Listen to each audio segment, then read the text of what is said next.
Today, All right. Good morning. Good morning, everybody. How are you doing? Thank you so much for being here. I hope everybody is having a wonderful day. I hope that you guys have had a beautiful and wonderful 4th of July weekend. Unfortunately, here in Texas, we have had massive rain, massive flooding, unfortunate loss of life. And so I want to just take a moment, if you guys will humor me for just a moment, um, and remember some of the things that have happened here. So in Kerr County, Kendall County, here in San Antonio, we've had massive flooding. There was a bunch of kids at a church camp. Unfortunately, loss of life. We don't have the exact numbers. There may be people who know more than I do at this particular point, but they're talking probably 25 or more kids that have passed from that. The death toll from bridges having collapsed and people being lost in the water is going up. They've had to declare national emergencies. When my wife and I would do a lot of triathlons, the park in which we would stage in Kerrville is under 35 feet of water. So it's been just a really bad time. So if you guys would just take a moment, say a silent prayer for the families and the people who've lost loved ones, I would really appreciate that. And I hate to start it off with something so somber. But again, life isn't always a barrel of monkeys. Sometimes life is rough. And during this time of independence, it's important that we remember, and not just the fireworks and the beer that we drank and the people we got to hang out with, but the loss of life from the folks that just were unfortunately in the wrong place at the wrong time. And so just say a silent prayer for them, and we're okay. We're in good position here.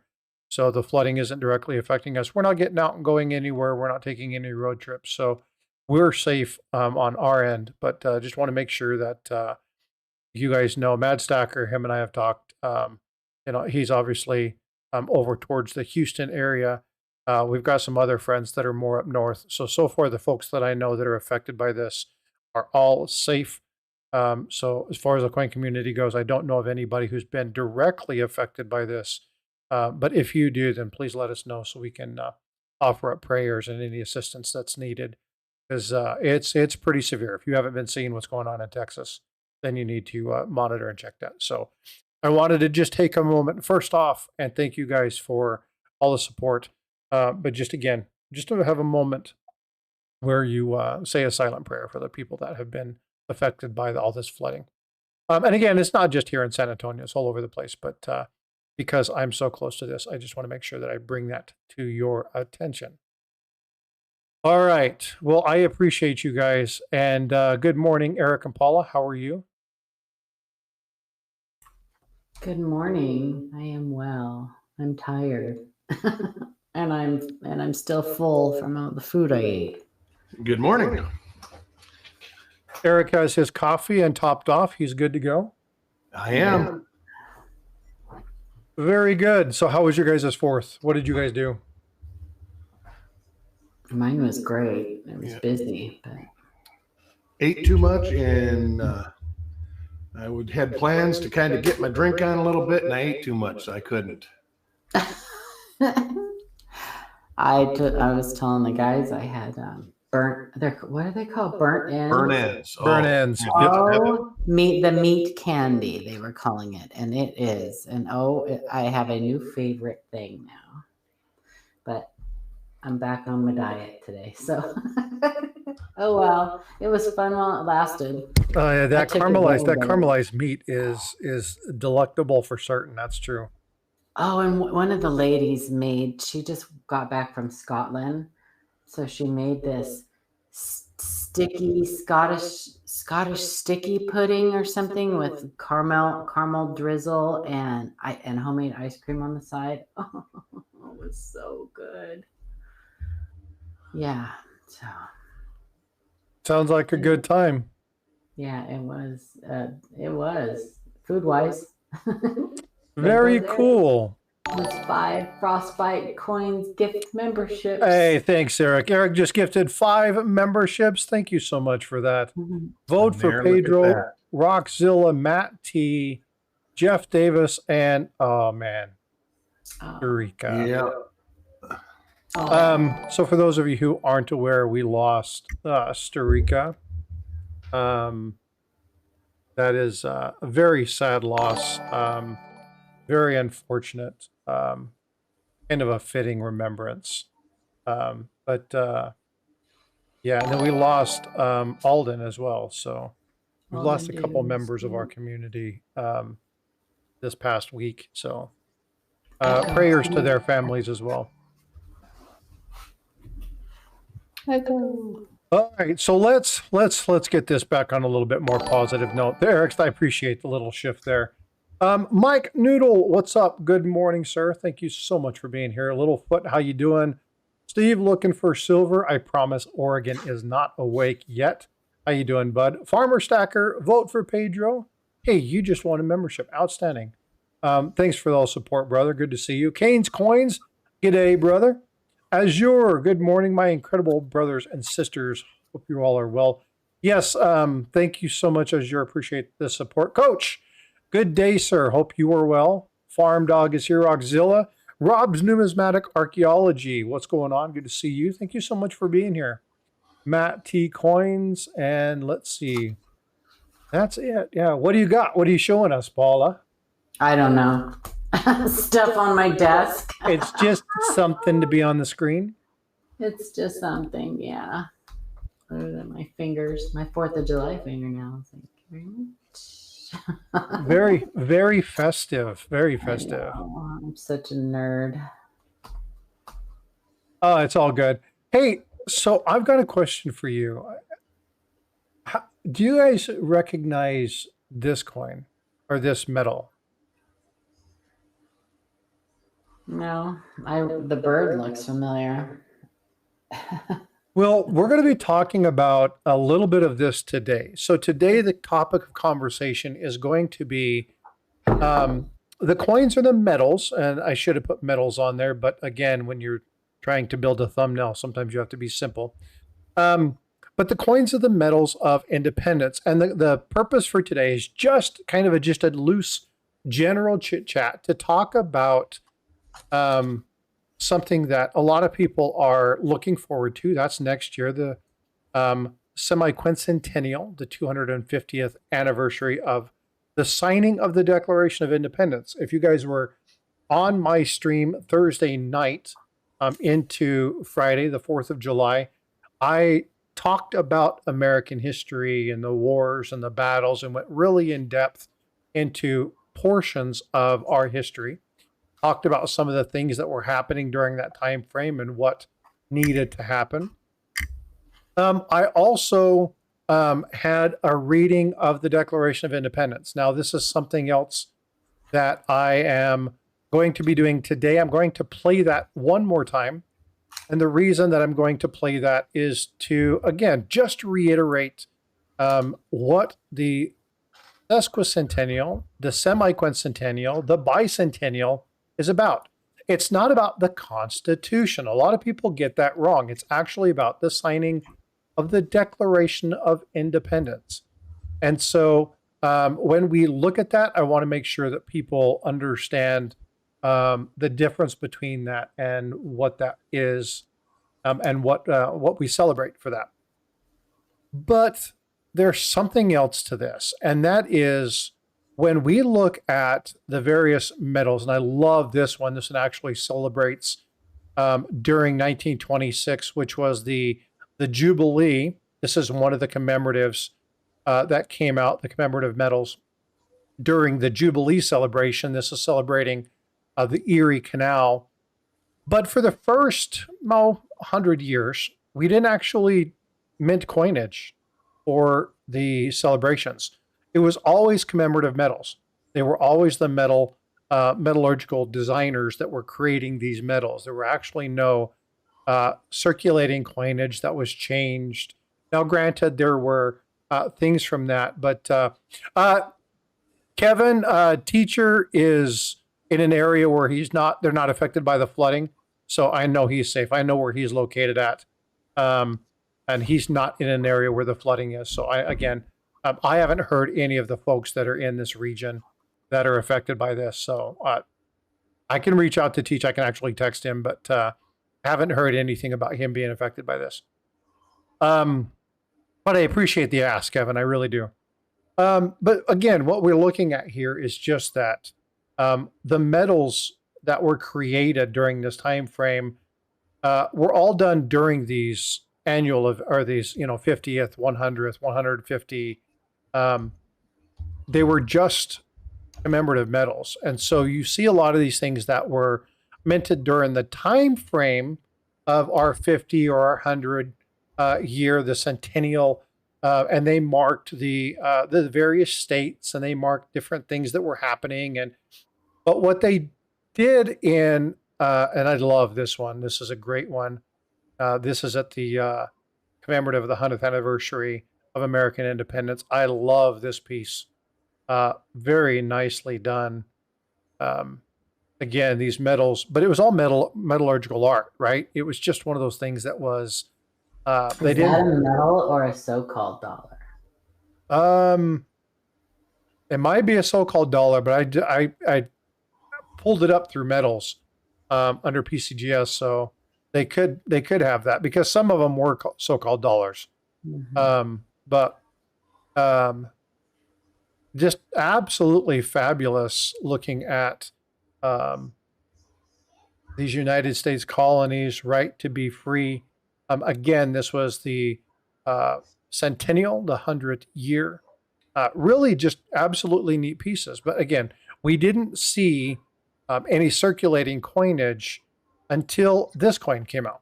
Now, this was part of the commemorative half. If you guys have seen my commemorative half series, you guys will have seen this coin and the very next one. And this was the sesquicentennial. This is the 150th anniversary of the signing of the Declaration of Independence. And this particular one was part of a 2-coin set. And this was the $2.50. You can see Independence Hall there on the reverse. You'll see this one again later on with another coin that was celebrating independence in the $50 that came for 1776. But, excuse me, 1976. But it wasn't until the sesquicentennial that they actually did commemorative coinage. Up until then, it was all metallurgical art that was being produced by the mint. And so a lot of people are like, well, they've done this before. We talk about the sesquicentennial and the bicentennial, but the bicentennial, and then this is the other coin. This is the commemorative $50 that was created. Again, this is a really nice piece. It's a really great depiction of the Liberty Bell. Again, sesquicentennial $50. There's a whole video on this if you want to go see it. It's there and it's available to you. And then again, we did have medals, right? So they did the various medals celebrating other aspects of things during the bicentennial. But what we know for the bicentennial is obviously the commemorative coinage and the circulating coinage that was first enacted to commemorate the bicentennial of the signing of the Declaration of Independence. But it wasn't until 76, or actually the sesquicentennial were the first 2 coins, but it wasn't until 1976 that we actually started producing circulating coinage to honor the signing of the Declaration of Independence. We didn't create any new designs. It was all metallurgical art. Now, the exception to that is the sesquicentennial and the 2 coins that I showed you for that piece. So when we talk about the semi-quincentennial is coming up next year. It's celebrating the 250th anniversary. We'll be talking about that here in just a second. Shannon Dash, good morning. How you doing? Thanks for coming in. I appreciate you coming in. And then again, the other coin with Independence Hall there on the back, we recognize this as the Kennedy Bicentennial Half. Lots of um, variety collectors and air collectors will look at this particular coin for some of the thinning on that little floating roof thing, right? There are some. What are the other varieties that come with this one? There's the double die. With the $half? Yeah. Is it the missing You've initials, the got a designer minor initials? double die obverse, but I think there is a big one. The big one is the quarter that everybody looks for. Yeah, I know Yeah, there's the the double one- die there, the but one isn't before. there like the missing initials or something on the $half? Mm-mm. 77, I think, is a missing initial. There's 87. on the $half, there's lots of years with the missing FG. Yeah. Don't So, know it. but a lot of people recognize this one. In fact, this coin, I have a whole stack of these, and I'll take these to the local grocery store. And when I buy it, I'll buy like a soda, or maybe I'll buy some sort of energy drink or something like that.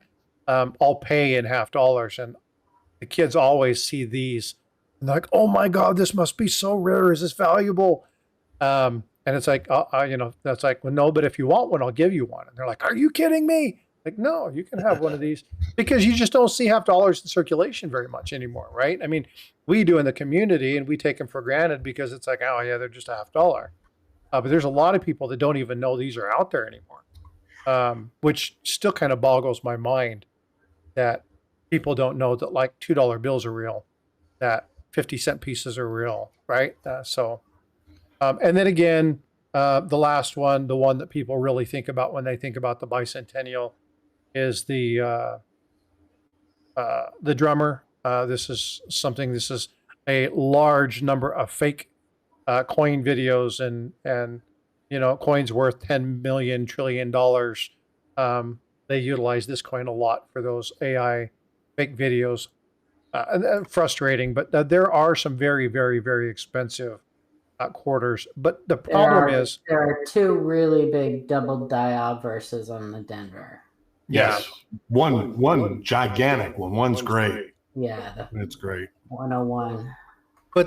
but here's again, we talk about this a lot, right? We talk about desirability, and these coins, even though there were billions of them produced, they're still a desirable coin. People like this design. They think it's rare. It's definitely not rare. They think it's scarce. It's definitely not scarce. Now, there are coins in this series. They're considered scarce, and they're going to be the rare double die, and that kind of stuff. Maybe proof coins in the top line of things, but for the most part, it's just one of those things where there's a lot of miscommunication on this particular coin. It's funny if you want to go look at and watch people just ramble about things that they think they really know about. Just search this coin up. It's hilarious. But you can find these videos that say that these coins are worth $100 million. It's just not true. We know this in our community, but it's important to remind people that just because they are desirable doesn't mean that they're rare. But people will utilize that quite frequently. And then we have some of these coming out. Now, I haven't pulled up the issues of the semi-quincentennial, but again, when you're talking about the bicentennial, they did still do the medals, right? They still did the 200th anniversary of the Marine Corps and the Army and the Navy. Again, those three, all 1775 was when those were created. So they do the medals along with some of the other things honoring the services. I just happened to pull up the Marine medal. But what I want to do now is I want to just kind of go through with everybody, and we'll stop sharing this. And let's just talk about the semi-quincentennial. And let's talk about some of the things that people are discussing and mentioning. And one of the things Eric and I were talking about is that there's going to be a potential hoarding of these coins because they think they're going to be extremely valuable. There's what do you guys already a hoarding. Yeah, hoarding going on anyways, but with the 2025 cents. Yeah. So yeah, Chappie. And again, there's so many of these things that that are out there. You know, I can't remember who it was. I want to say it was Mike that came in and said had somebody come in and said that they had, you know, like a 1942 coin worth $300 million or something like that, and they wanted to know where they could sell it. But again, there's a lot of this misnomer. There's a lot of this misrepresentation of value and rarity, and I want to talk about this when the uh, semi-quincentennial comes about. Yeah, Mike Noodle every day. Um, because as we come out with this, there's going to be something really cool. Paula, I'm going to pull up what you shared with me. Yeah.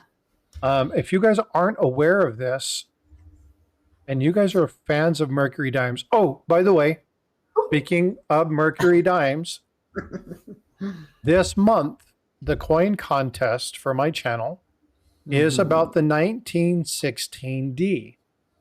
Okay. I show you a couple, I'll show you a coin, show you a good close-up of the mint mark. And then the question is, here are 4 known positions. And here are the mint marks that are there, the ones that are known. Is this or is this not an authentic coin? So that's going to be the discussion for this month. So make sure you go check out that short. Make sure you put your comment in there. And then I'm going to draw at the end of the month. We're going to have a discussion talking about why it is or why it isn't authentic.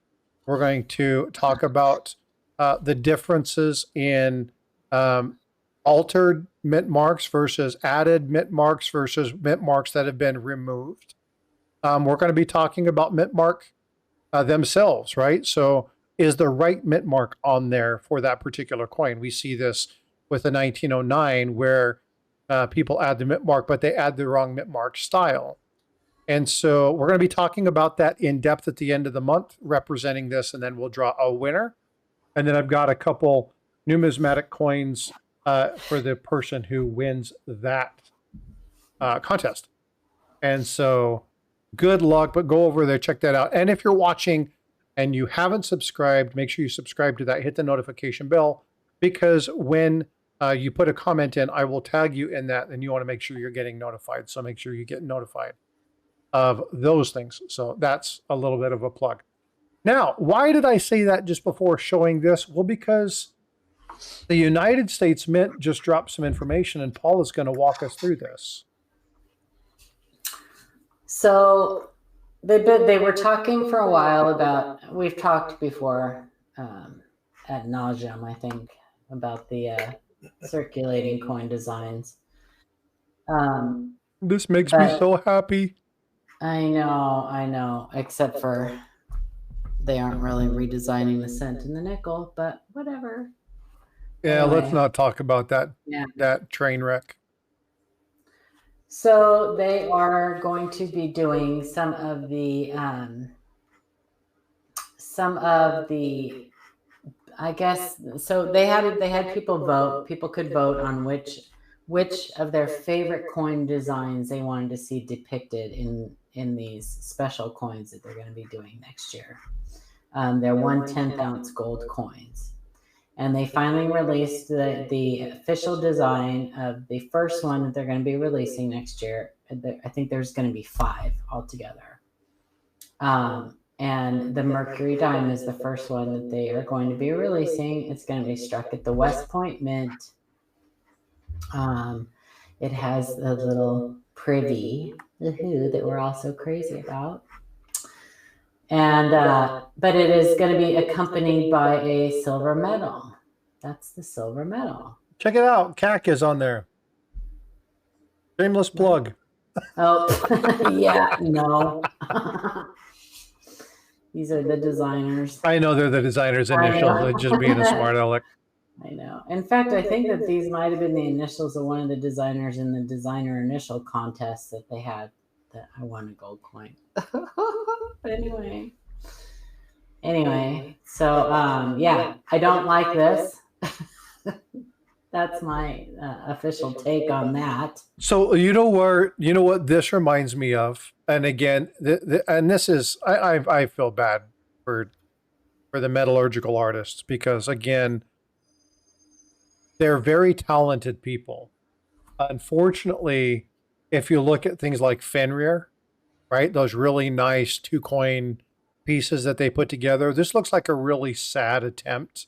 Well, this is something one like that. coin. This is the obverse and the reverse. Yeah. That's metal, you mean? I mean metal. This Yeah. is the obverse and the reverse side by side. Yeah, but you're going to have 2 of them in order to, and so here's the reason that I say this is that if you want it to kind of look like this, like Fenrir, right, you're going to have to buy one of those 2-coin capsules and put it together.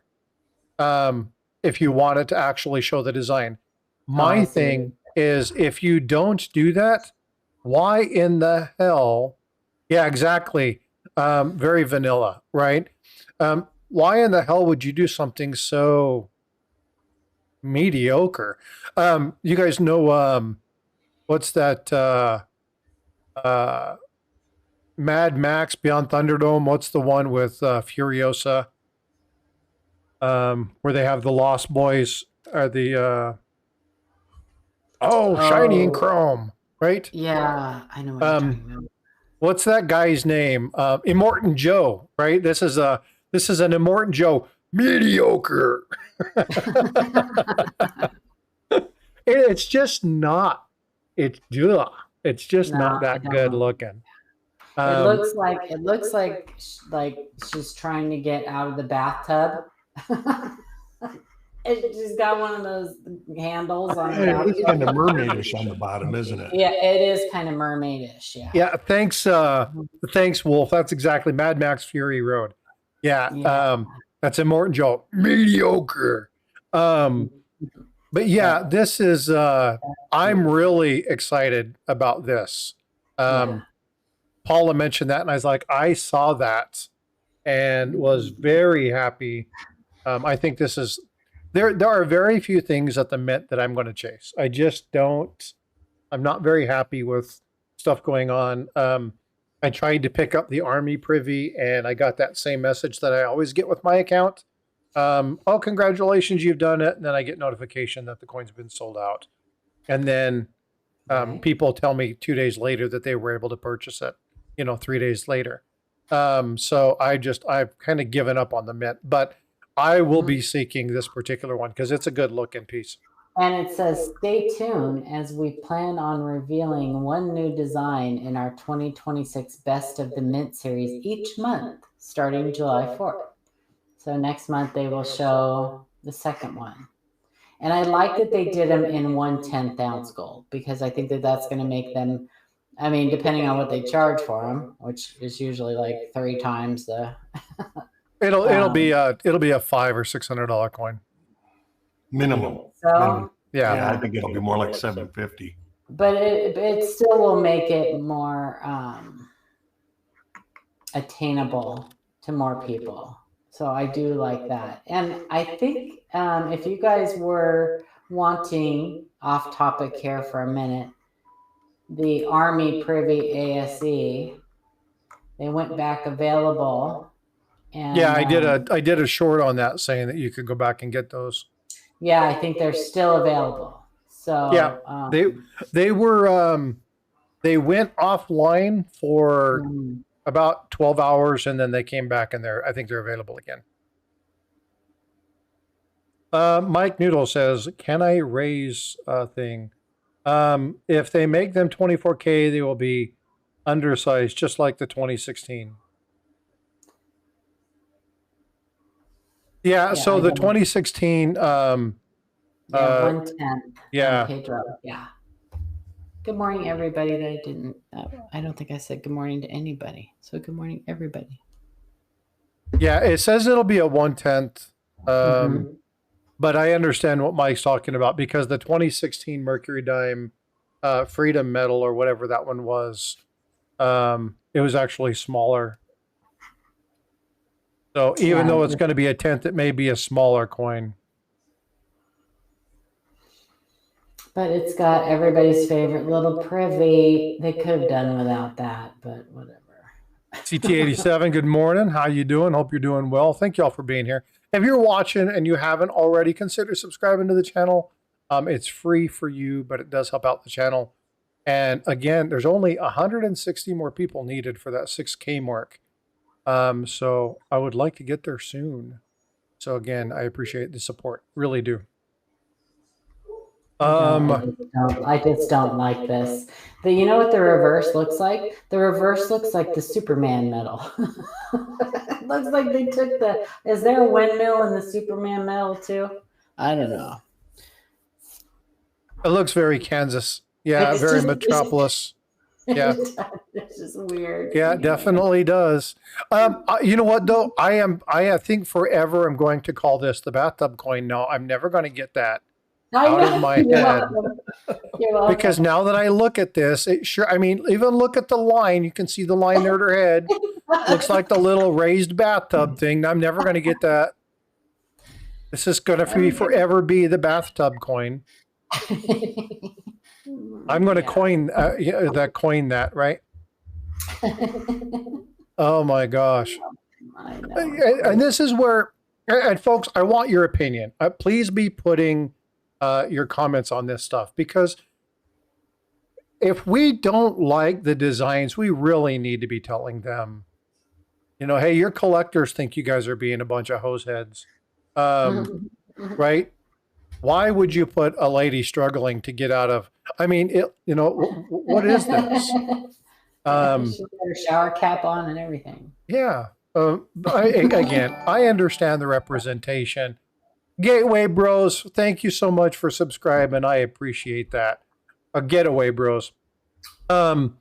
Me too, Azure. I just don't get it. I would love to see, you know, Azure, that would be a good thing too. I just don't see some of the recent designs. Now, don't get me wrong. Okay. I look at some of the work that some of the medallic artists have put out, and they're very talented artists. Okay. I'm not saying they're not talented artists, but my daughter, who is 18 and is an artist, goes, Dad, I can create better crap than that. And she should. Right. And I'm like, well, then develop some stuff and send it in. And she goes, well, I don't know. And I'm like, you know, hey, they can't say anything but no. But, you know, make it simple, make it ornate. And what is it? Look through history, find something that really inspires you, and put it on a coin. Send it in and tell them, I would like to submit this for consideration, and see what happens. And but she's like, who do they have doing this? And I obviously introduced her to now I just lost his name, the chief designer. Oh, I can't remember his name. I just went blank. Who, Gobrecht? No. You always the artist right now. The artist right now, who is the chief. Oh gosh, I don't know who is the chief. I can see his face, but I can't remember his name. Oh yeah, he's in the CCAC meetings all the time. Yeah. What is his name? Mercanti. No. No. What the hell? Joseph Mina. Yeah.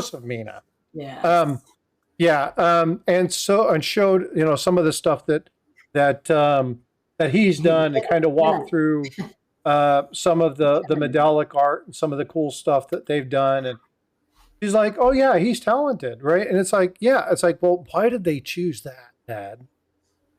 And I'm like, I don't know. There's a lot of reasons if you listen to it. They had some very beautiful artwork. And it was shot down because they were service. Yeah, as Die Life, and then the Secret Service and Homeland. There was always a reason to shoot it down. Yeah. Whatever. I've got a question for you. I've got Paula has a copper round set.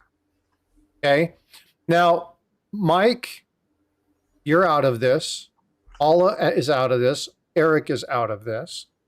Oh, when we talk about coins, and this is something that I just learned again in researching coins and looking stuff up.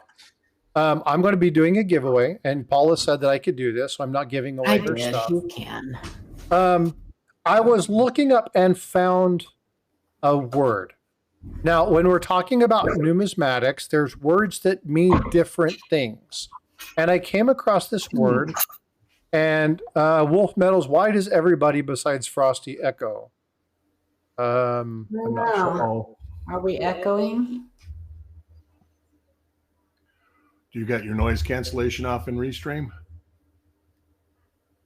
Yeah, check your noise cancellation, see if it's off. I'll double check mine. Audio, noise suppression, noise cancellation is on. Audio echo, noise suppression is on. Yeah, mine is too. Yeah, they're both on. Let me do something and tell me if this is any better. In a cave. Let me see if this is any better. Go ahead and talk, folks, and see if the echo disappears. Testing. Sibilance. Matt, what's up, buddy? Good to see you. Check. 1, 2, 1, 2. Check. Hello. No echo. It went away. Whatever. Much better. Yay. So it wasn't us. Eric is not echoing anymore. Okay, everybody's saying much better.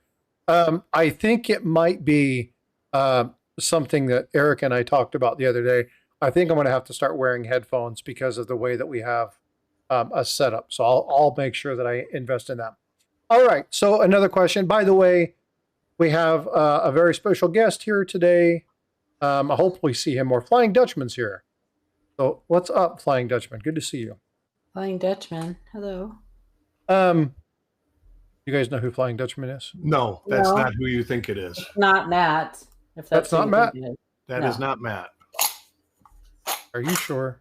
Yeah. I'm positive.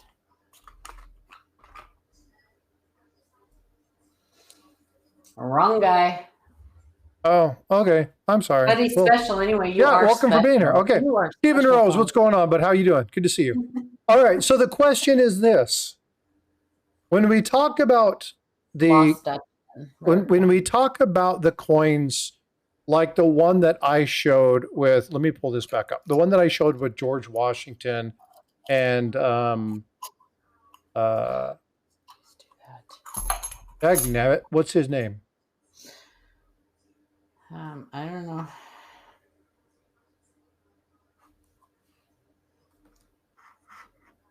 Why did I just forget his name? Man, I am having a senior moment today. Good grief. Welcome to my life. Lafayette. Good Lord. Good. There you go. When you see a coin like this, and you see two busts on the front of a coin, what do they call that? There is a specific word, and I'm looking for the specific word. And I found out this in a recent stream, and there's a reason that it's important. And a lot of people may not know why that is. Got to fix this real quick. There we go. And if somebody can come up with the word that represents these two, and again, Eric, Paula, and Mike, you guys are out of this because I know you guys have a breadth of knowledge. You guys will probably do this. I want to make it a little bit difficult. But this is very important because this doesn't happen very often when it comes to coinage. And I was reading an article regarding this, and they utilized this word, and I had no idea what they were referencing. So I started to dig in a little bit, and I'm going, what in the world is happening? I can't find the answer to this. And so it's not obverse cohabitation. It is a single word. I'll give you guys a clue here in a little bit. But there are lessons about talking too technical when you're writing articles or when you're talking about stuff. Bosom Buddies, that's funny. That was a great show. I remember Balki Bartakamus. I always love. You guys remember that show? Mm-hmm. I always love that. Accoladed, no. Best friends, no. Autonomy, no. Accoladed, no. That is not the word. And again, this is one of those things that in this article from somebody who's very knowledgeable, it was just one of those things that I was like, I don't know. I don't know what that means. So the reason that I'm bringing this up is because, number one, when you're looking at the commemorative coin series, we see this quite a few times in this commemorative coin series. And I wanted to share, again, I like sharing information that I learned with you guys. I haven't seen anything in here. It's called Jugated. Yep, Jugate. And Jugate, Paula knew that. And this is why I told Paula she had to be quiet. Yeah, this is a Jugate. And so when you're looking at this with two verses, it is a Jugate coin. And just so FYI, cool stuff. Hey, Brenda Shank, how you doing? Just call it a double portrait. You double portrait. Yeah. But anyway, it reminded me that when I look at these things and when I talk about stuff, I need to be careful about the language that's used or teach you guys the language and share with you that information prior to talking about it that way. But I just thought it was really cool. And it was looking at this sesquicentennial $50 created by John Frederick Lewis, where the person who was going through this, very knowledgeable, PCGS, kept talking about this Jugate or the conjoined twinned. And so I was like, what in the world does that mean? They never defined it.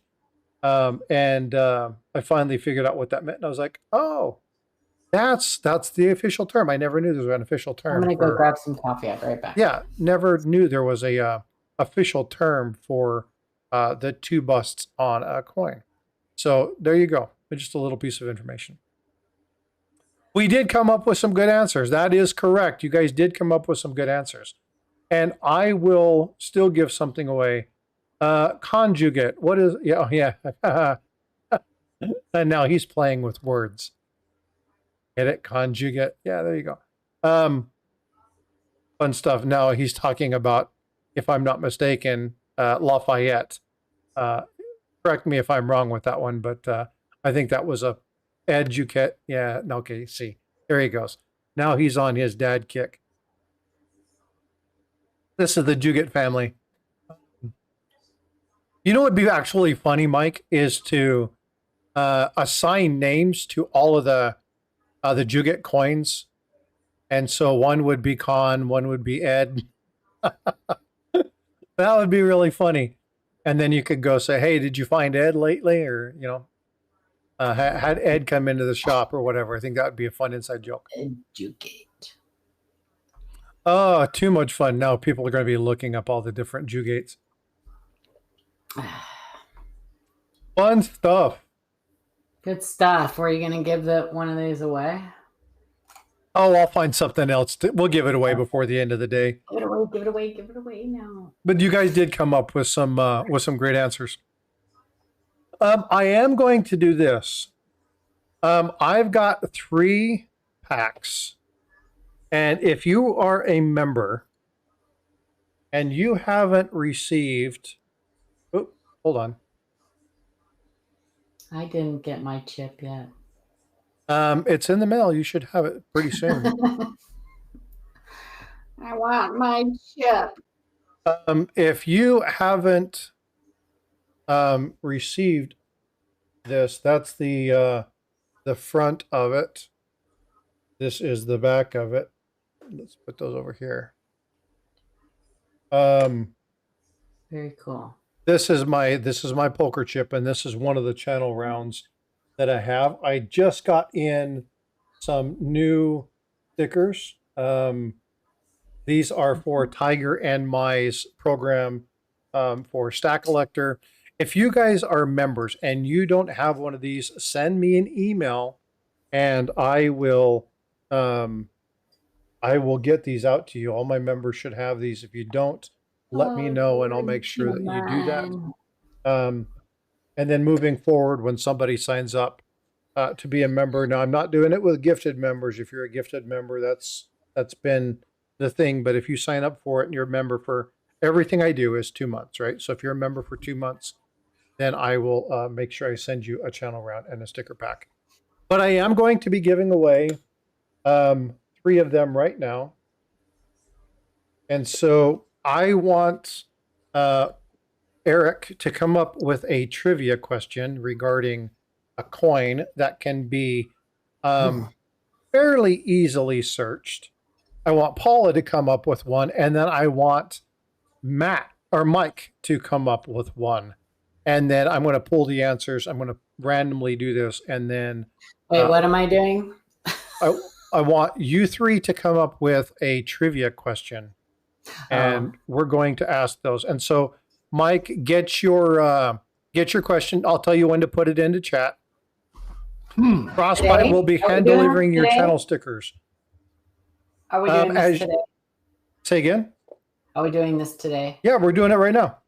All right, I got one. Oh gosh, I gotta think on the spot. I'm not good at that. Too much pressure. There's no pressure. So I am going to hand deliver them to an envelope, and then I'm going to hand deliver that envelope to the mailbox.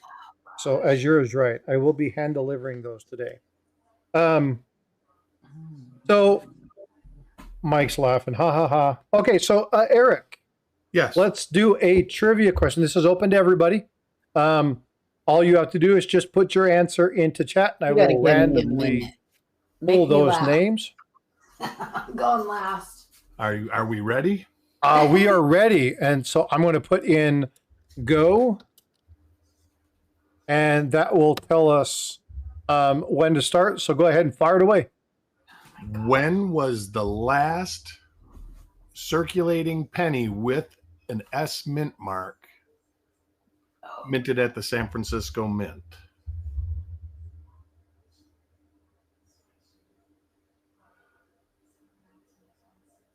That's a good one.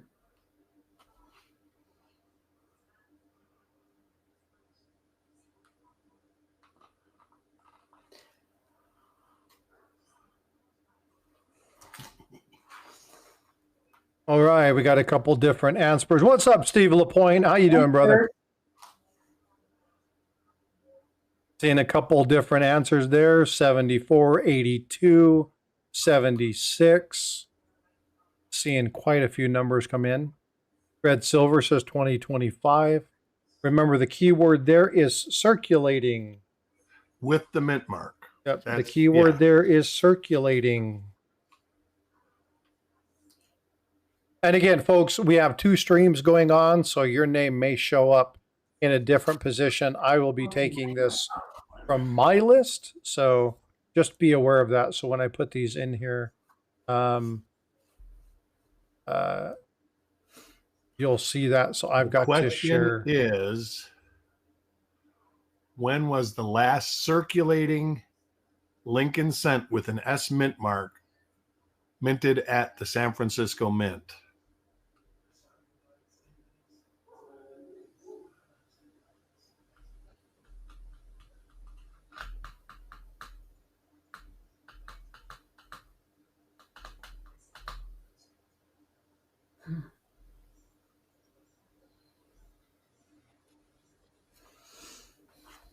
Are you going for the first right answer or? Nope. I'm gonna put him in a wheel. You're going to tell I and I've got 2 streams open up, so you may not see yourself in the same position that I do.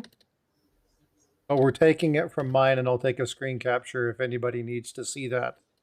But it's not going to be a position thing. It's going to be, hey, Gambit, I need you to email me your address so that I can get that to Paula so that she can send off the medal that you won.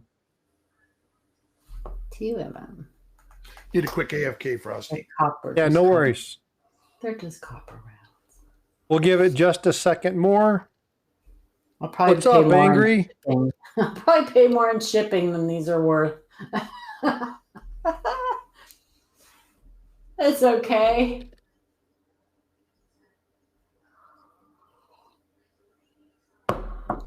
Maybe I'll try to find my little silver Grammys. We're going to give it about 30 more seconds. So far, I have 10 correct entries. That should give you a little bit of a hint. Again, only one guess per person, and I'll give it just a few more seconds.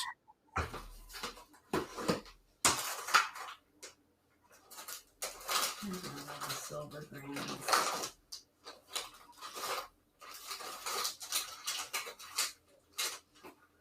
Morning, Coach. Coach actually answered this in the form of a question. What is 1974? He's playing Jeopardy. Da, da, da, da.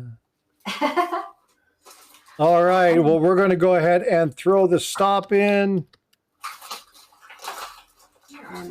All right. It just snuck in there. All right. So I have 12 entries. The answer is Eric. 1974. 1974 indeed. So I have Thomas, Tripped on a Nickel, Coins Making Sense, Chad Brookerman, Inkman, Kevin Rose, Farm Dog, Gambit, Wolf Metals, Angry Warrior, Coach's Magic, AZ Coins. And again, because this is going to be a thing where I'm not choosing an order, it'll just be here. We are going to cycle this again. These are the people that got that right. So we're going to shuffle. And let's fire it away. All right. So the person who wins this first one is, looks like it's going to be Farm Dog. Farm Dog. I'm going to throw in a little silver Grammy. Which one do you want? Farm Dog just won a Grammy. I know he's been working on his acting skills. Do you want the Truffle Shuffle? Okay, sorry. So Coins Making Sense. You want to hear something really funny? I actually have a short from a long time ago that I did the Truffle Shuffle. We were actually in Astoria, and we went to the Goonies house, and I actually did that standing on that step. Oh. That was a lot of fun. So Farm Dog, congratulations. Send me an email. Wait, can I ask him a question? Fire away. So I have a poo. Can you show this real quick? I'm sorry. I don't want to like. Hold on. Okay. I have a poo. Silver Grammy. Poopy. And I have a football. And I have a flag. A Trump flag. Which one do you want? I'll put one of these in your little packet. In your little thing. I'll put one of these in each of the winner's packets. Which one do you want, Farm Dog?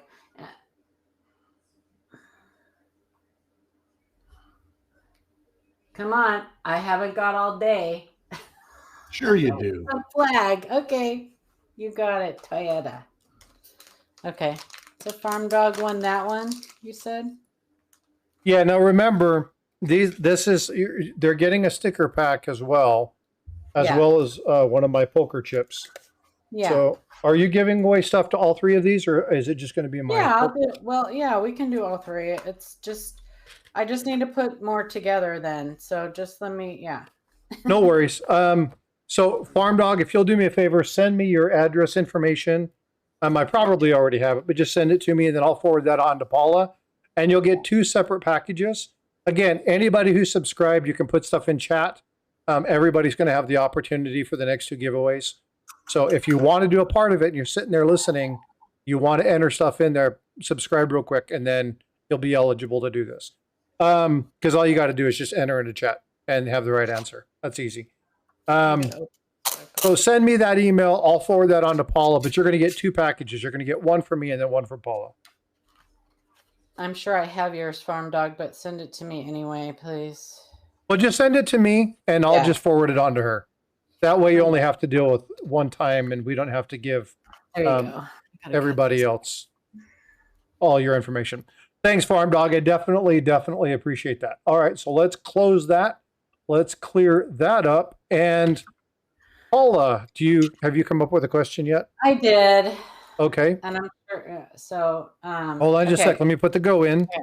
Okay. So much. Okay, y'all get ready. Frosty likes to make us think way too early. Well, you can wait until after the stop, and then you can think later. What? Who? What? Okay, it goes in. Okay, are you ready? Ready. Okay. How many normal business strike variations are there for the 1982 Lincoln cent? How many normal business strike variations are there? That includes composition, style, and mint mark for the 1982 Lincoln cent. And go.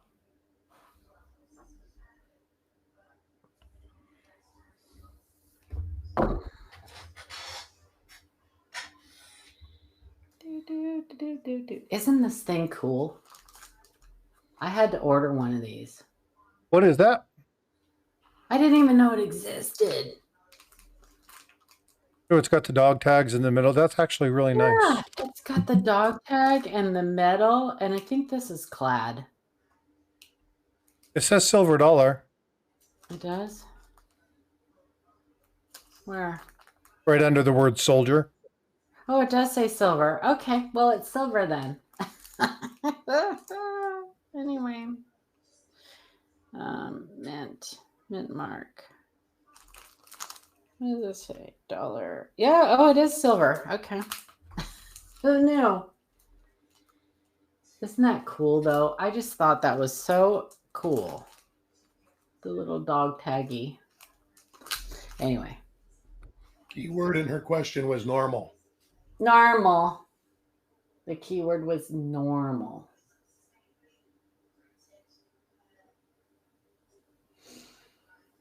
And we'll give this just a few more minutes. Again, if you want to participate, really simple. All you've got to do is subscribe to the channel and put in your answer. And if you are correct. You said you're doing three of these, so. Yep, I got three giveaways that I'm going to do, and then. Okay, I need to get some flips and. Yeah, no worries. No worries. 2 more sets together.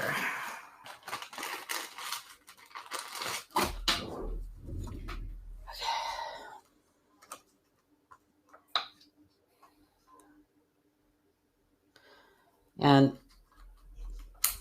I don't know that these people are going to get stickers because I may be out of stickers, but I'll try to find. Run out to the field. I'll try to find some.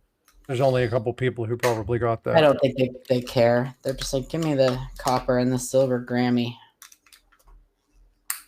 They don't care. Okay, there's one.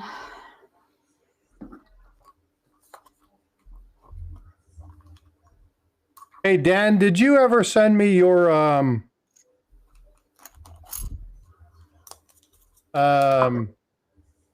address? I don't think I got it. I still owe you. I have a package sitting here. I don't know if I ever got it from you. So that will make 7 altogether, not counting yours, right? Yeah.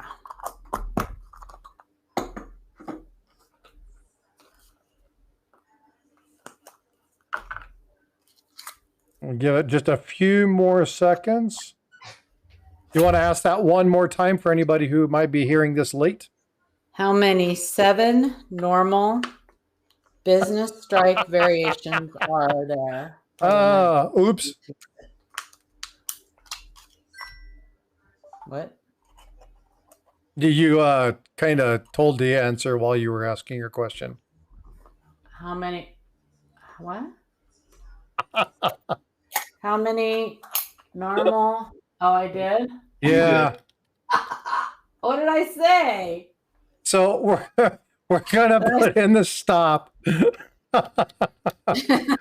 You said, how many normal 7 business?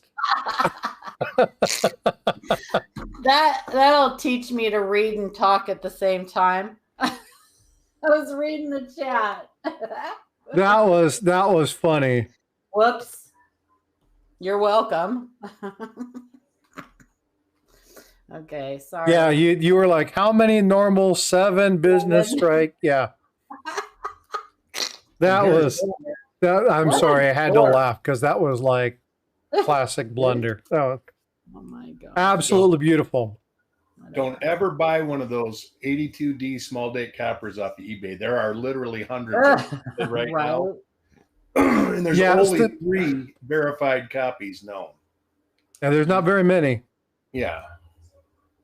Yeah, and folks, if you ever want to find out how truly rare, what the odds, and we talk about odds ratios, and we talk about being able to find these things, Chuck actually did the math on the number of coins that were done in 1982, how many of those were pennies, and if you were to find one of these, it's a 1 in 6.3 billion chance. But if you were to find 2 of them, the odds were into the hundreds of trillions.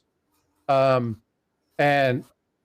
you could have been struck by lightning while riding a bullet. I mean, it's insane, right? Yeah, while being eaten by a shark while riding a bull or something like that. Yeah, it's insane, the chaos that came from that. But why is that important? It's because if you find something that is considered scarce or rare, and you find multiples of them, that's a pretty good indicator that it's not what you think it is. Mm-hmm.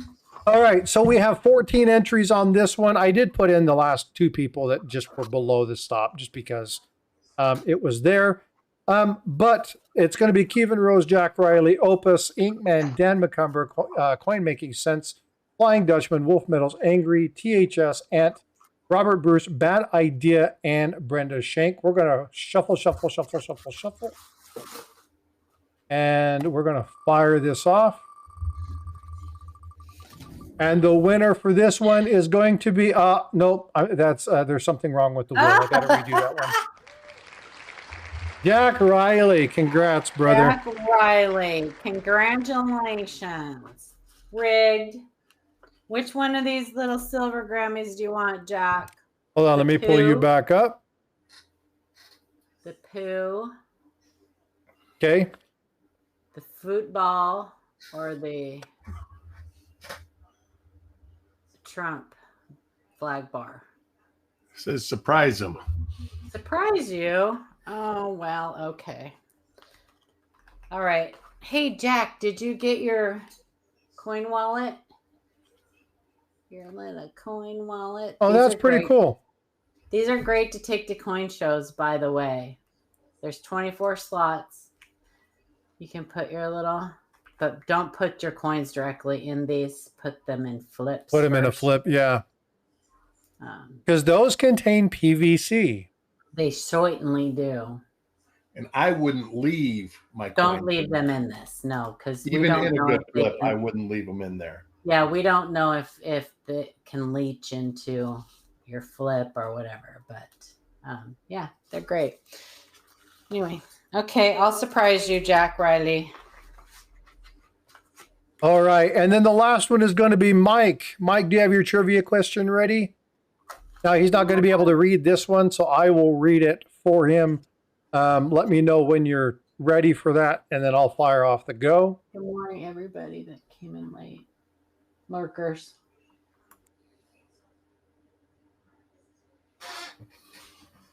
Oh, and by the way, while we're waiting, I have a couple quick announcements. Number one, not tomorrow, but next Sunday, Aaron Burke is going to grace the stream with his and regale us about all of things ancient. So make sure that you're here for that one. I've put that on all forms of social media. I'm going to be streaming it on a couple different platforms, but please make sure you guys are here the 13th of July for Aaron Burke. That's going to be a lot of fun. See if I can't get him to come up probably around the quarterly basis to talk ancients. And then Tiger and I are going to do Stack Elector on the 10th. Farm Dog, just got your stuff, man. Thank you. And on the 10th, Tiger and I are going to be talking about liquidity.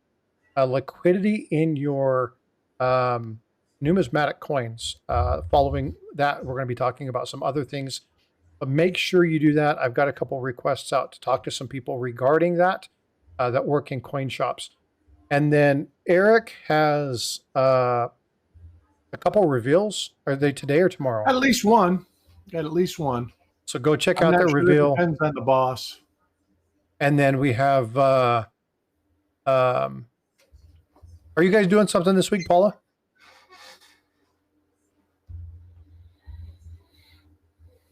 I think she stepped away. She probably went to get more coffee. Oh, actually, no, she's there. Yeah, I'm not sure. Right now, it's just kind of if we do, it'll just we'll just come on. I know that Eric wants to come on for a nickel coin roll hunt, so maybe we'll get something together with. I'll get something together with him to do. Eric, that'd be good. Okay, talking to you. And then I think the Coin Show podcast is back this week. I think they took a week off. Hopefully, Mike's feeling better. But the Coin Show podcast can be there. Inkman, absolutely. Send me a photo. We can talk about that. I'll pull that up if you want me to. Absolutely.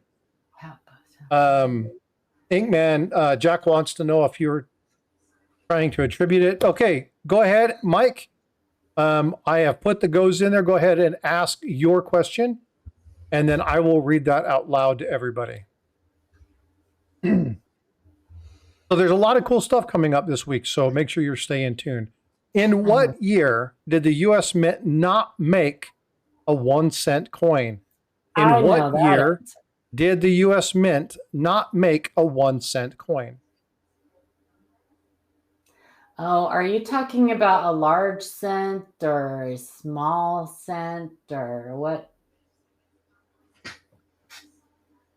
Large or small?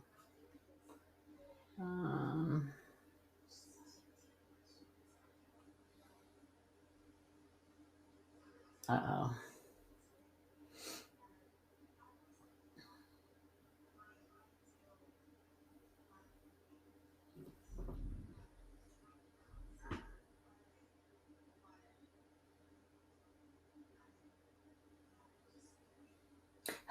Pedro. That's a good answer. And beyond.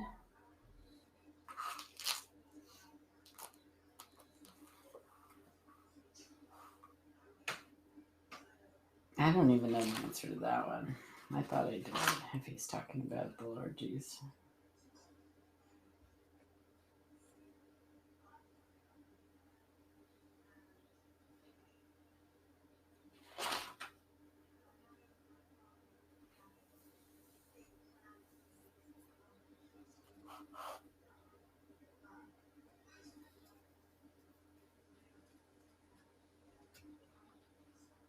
I got to go through these again, make sure I haven't missed anybody. There's a couple different answers.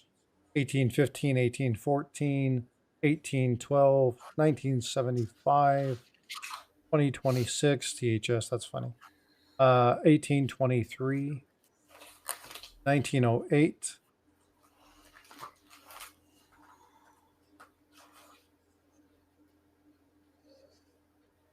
We'll give it just a few more moments. Thank you all for being here and for hanging out. And I was just reading the answers. I haven't given the answer yet. Okay. I know it now.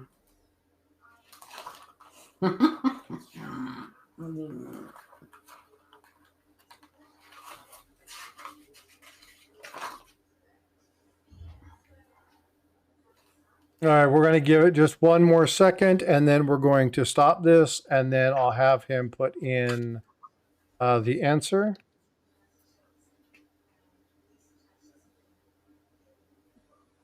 Just in case I happen to not know this, liked and shared. Thank you, freaking awesome. The stop is in. Mike, if you will put the date in there, then I would greatly appreciate that.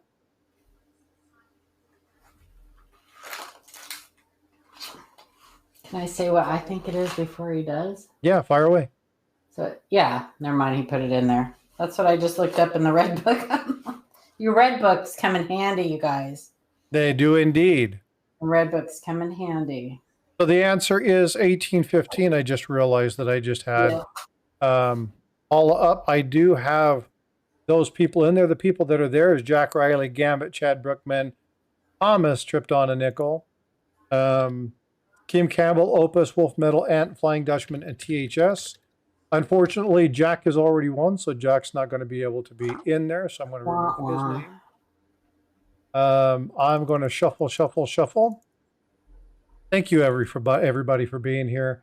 And the last winner of this sticker pack and the little giveaway from Paula is going to be Opus Singer. Congratulations. Do me a favor, please send me an email, and I will get you this sticker pack along with my poker chip, and then she's going to give you, I think you get the poop emoji or something else. Yeah, poop emoji, the football, or the Trump silver Grammy. It's not wanting to. Of course, it doesn't want to focus. Why would it?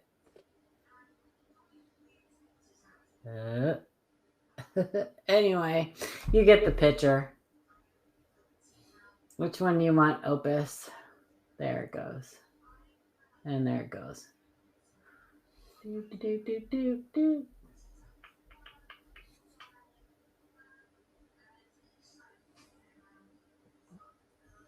Okay, I don't know. Yay, poopy. Okay, thank you. There it goes. All right. You want to see something neat, Paula? Yeah. Something that we can start searching for? Yeah.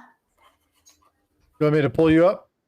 Hold on. I'm putting the screen up right now. I did see that there's an amazing double die obverse for the 2024 class 1. Oh, is that what you're going to show me? Yeah. Oh, yeah. All of the look at this. And yeah, it's pretty dramatic. It's not bare eye. This is a late die state, so you don't see it real good on the God, but it's there. No, you don't. Yeah, you can see it right in here. I did see that. And I know. Have a great day, Mike. Stay safe, brother. I've got an early die state coming, but you can see like the notching on the bottom. Much for the single squeeze, which we knew wasn't a thing anyway. And you see it on the top right there too. Crap. But yeah, it's a really good one. This one, like I say, is late die state. Chris Hurley found it in his pocket change. Well, someone else had already found it. Yes. Yeah. This has been sitting on my desk for months. Yeah. Well, he sent me a picture, and he sent me basically, if you see my cursor, the 2-0. Yeah. And it was kind of grainy, and it looked like it was just a fat 2-0. And I says, yeah, that definitely looks like it's fat, And then yesterday he says, hey, have you had a chance to look at that? It's been like months. And I says, well, I'll get it out and look at it. And I says, man, why didn't you say it was like this?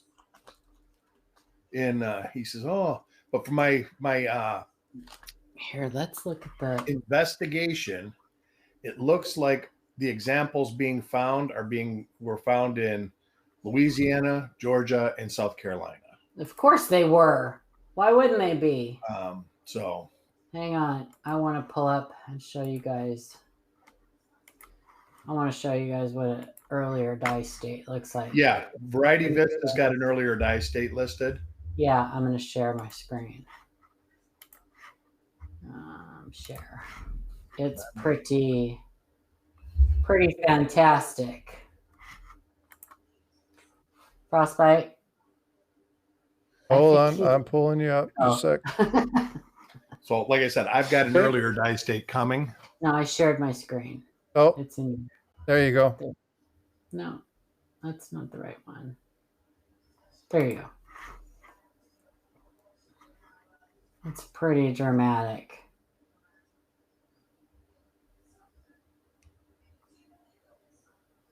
Renee So Castillo. let's talk. We just mentioned the type. Why is this that type? Why is this a class 1? Yep. Because the design is rotated. Yeah. So it's important to understand when we talk about the various classes of double dice, and I've got shorts on stuff on these. You can find here on Variety Vista. You can pull up the double dice. It'll actually talk to you about got it listed as a class 8. the classifications. But Right. Well, you know, him and Brian, Brian Ribbar that does the nickels. There's some nickels that are class 2s, and he has them all listed as class 8. It's still stuck on the single squeeze, probably, Yeah. huh? And he is. And even the mints admitted that they multiple squeeze if they got a multiple squeeze. Yeah. Mm-hmm. Yeah. So, and the reason that I ask these questions is because we say these things. Sometimes it's just assumed that everybody knows.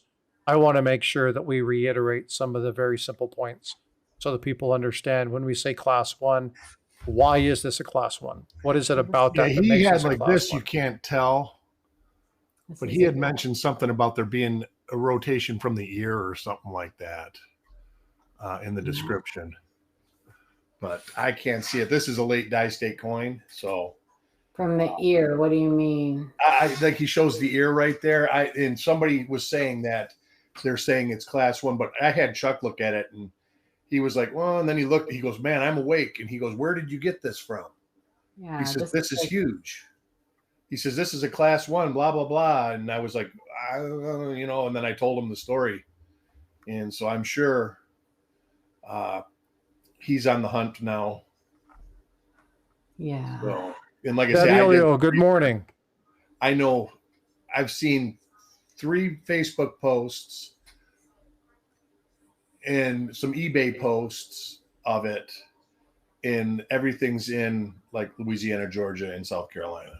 Yeah, this is a counterclockwise. Yep. I mean, there's definitely a rotation there. Oh, definitely, because you look, it's in the bottom of the in God, and then it's on the top of Liberty, actually, but you can't see it on the example I have. Well, and if they say it's from the ear, it would be. It's rotated from a central point, so. And you can see on the Y. Kahocek, what's up? Yeah. It's just great. Yeah, I saw that like a week ago. Yeah. Yep. So if you guys are in or around those areas, you again, can see it like right here. Go be looking at your coins. Check that out. Notches too. Well, and that's just where they've been found. I mean, it doesn't mean you can't find them anywhere. That's right. So, they can be anywhere. And this one was found in pocket change. That's great. So I'm going to pull this up. This is the one that was just sent. We got Jack on the line. And we were asked, hey, do you want to look at these images? Give us your thoughts about this. So let's look at this particular reverse photo. I do have a reverse photo right there.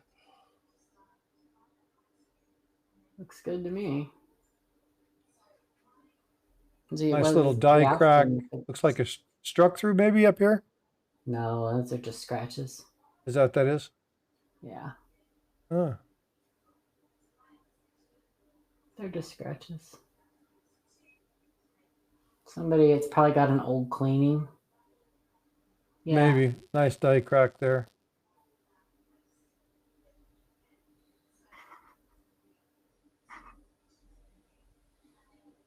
He says it's genuine. That's a beautiful thing.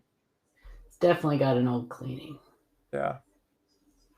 Still nice. Good find. Yeah. So now I'm going to leave it here so that Jack can tell you what Overton number it is.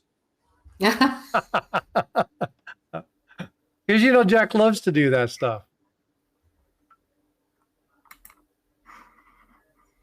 Yeah, very nice. Congratulations. A good pickup. I like it when you guys send photos and stuff like that.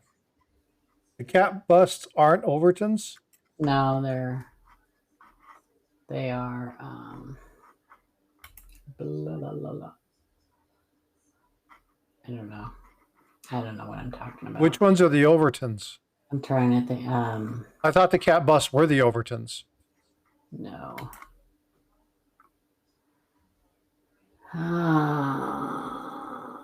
Overton stops at 1836. Oh, okay.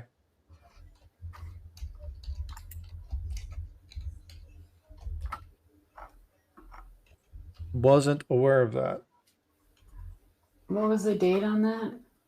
38.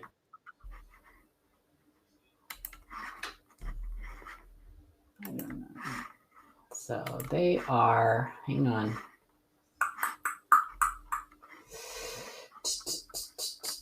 1838. Come on, buddy.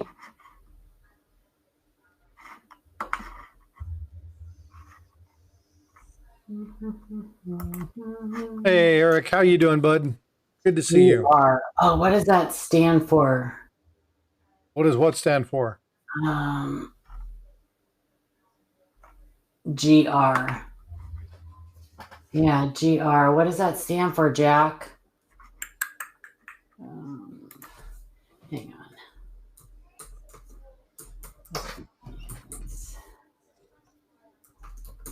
Cat. I can hear Frostbyte's fingers going on the Captibus. Let me see if I can find this. Graham and Reaver. Yeah.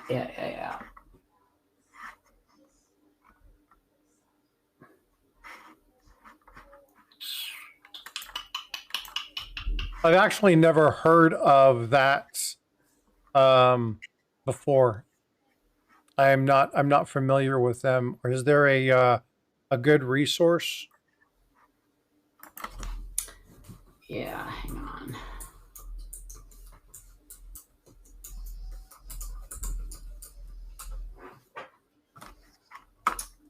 Yeah, but that 2024 is really nice, man. Captivist $50 complete coin guide. We'll find you guys a resource so you guys can look this stuff up. I didn't realize that Overton stopped at 36. So again, I learned something this morning. I'm always learning stuff, though.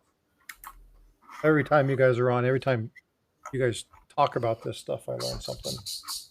That might not be the right one.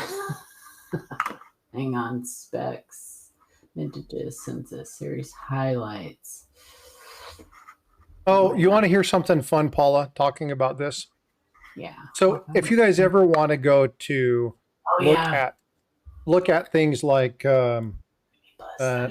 government information or presidential executive orders, you'll go to like the whitehouse.gov. Well, I was giving a presentation one time at a CDC conference. It's been years and years and years and years ago. And one of the deputy directors was giving a presentation, and she kept trying to pull something up, and the system was preventing her from doing it. She wanted to bypass it. I kept telling her, stop. Don't do that. You don't want to display what you're trying to pull up. Pedro, you have a great day too, my friend. Hey, have a good one, Pedro. Be safe. Thanks for all you do. I won a giveaway from him yesterday. Oh, nice. Yeah, it was very cool. One trade unit, some weird trade unit. It was pretty cool. But anyway, so the other technician that was there, we were sitting up on panel, and we were talking about youth health function and stuff like that, and substance abuse in youth and how to protect themselves. But anyway, she kept trying to pull up this website. The website was for the White House, but it wasn't whitehouse.gov. She was trying to pull up whitehouse.com, which is a very bad site. Well, she bypassed the system and displayed that to 5,000 people sitting in a conference room. Anyway, my buddy that was there messaged me yesterday, and he sent me just a little small screen capture of White House, and he's like, "Hey, was thinking about you." I was like, "Oh my gosh, how you doing?" That was anyway. Just something funny. You guys are like, what the hell is Frosty talking about? Can we plug John's Varslab site. I have no idea what that is, but absolutely. I have no idea what that is, bud. Variety slab. What is that? John Albanese? Talking about John Albanese, Jack? Let's pull it up and see. Yeah.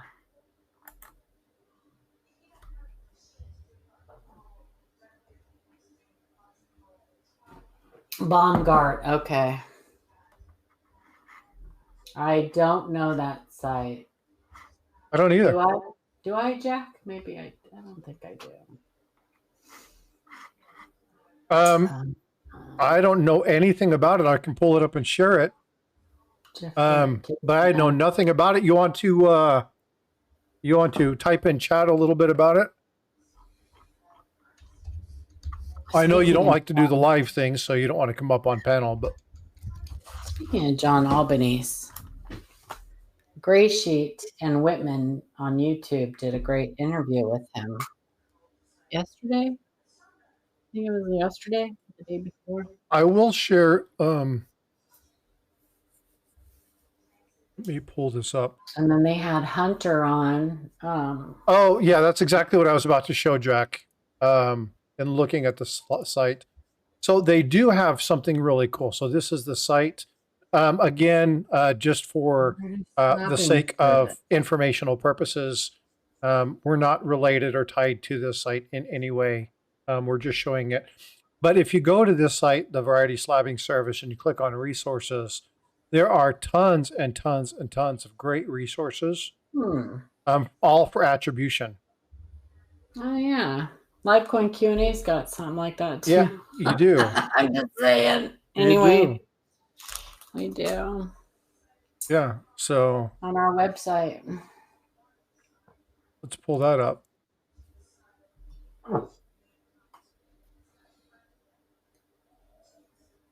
Oops. I can't talk. We need to update our website. Just saying. I know, right, Caroline? Just saying. There's a little thing called the Livecoin Q&A, but you know, so you can come here. Let's replace this screening there, and you can come here and go to Livecoin Q&A. Go to the top, come to Coin Info, go down to informational sites. And then down below, they have a very large listing of references. I don't think we have as many as that, though, on. Yeah. But again, cultivating multiple resources is a good thing. We will be adding them, yes, because we're always looking for reliable informational sites to add to our website. So if you guys have anything, and if you haven't checked this out, go check out Ken Peavy's Coin Classes. A lot of great information on that YouTube. Just grab yourself later in the evening if you're doing something, or maybe you're doing some work, you're mowing the lawn, whatnot.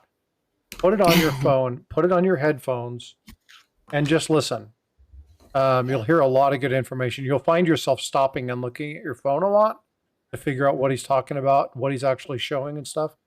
But I quite frequently listen to stuff like this, like when I mow the yard and do yard work, just to have it on in the background. And a lot of great information, a lot of fun stuff. I like what Ken Peavy used to do. They used to call him a teacher. And if you are sensitive or faint of heart, he is not your guy. I think that's why I like him. Yeah, if you are like, yeah, if 4-letter words offend you, you may not like. He's pretty good in his coin classes, I have to say. He was pretty. I think he used to have insomnia or something, because all of a sudden you get up in the middle of the night and he'd be broadcasting for 6 hours. Oh, and usually those were him talking about living on Mars. Yeah. Or something to that effect. Like he was. So Ken Peavy was a genius. He was a brilliant man, and his mind oftentimes would keep him awake at night. I have that problem, but not because I'm a genius. Well, no, yeah, but people who like to solve problems, people who like to research, people who like to dig into things and find. your mind, like I will have to get up in the middle of the night, turn my computer on, type what's in my thought, or get on my phone, type the information into my phone, put it into notes. And then once I'm secure in the fact that I won't forget the thing that I had in my mind, I won't be able to sleep. Yeah.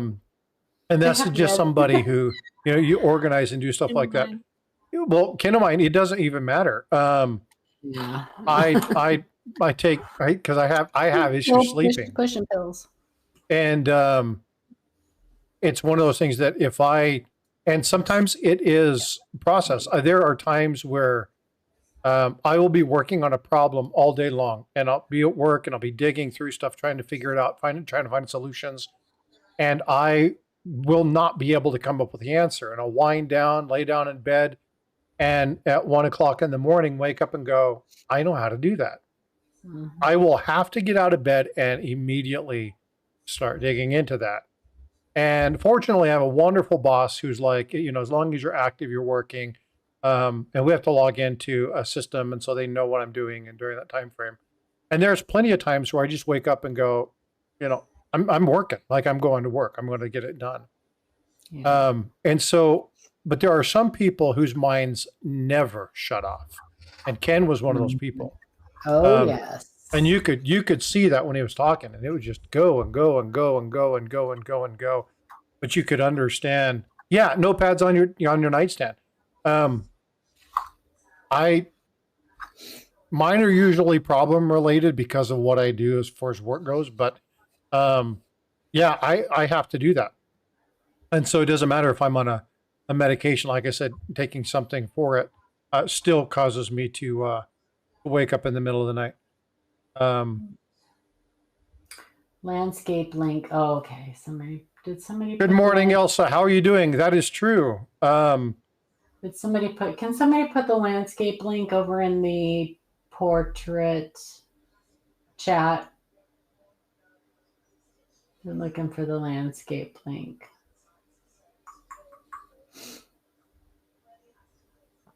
Oh, he just sent me something. Let me see if I can pull that up real quick. Good morning, everybody over in the portrait side.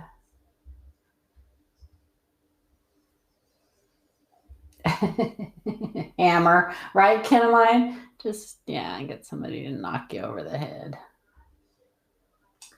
Let me pull this up. Give me just a second. He shared some information with me. Man. I just have random. I have to have something always playing in the background at night, but it's for different other reasons. This new Facebook's new Meta Center stuff drives me crazy. Yeah. What cracks me up is that they have a robot asking you to verify that you're not a robot. Okay. All right. That makes sense.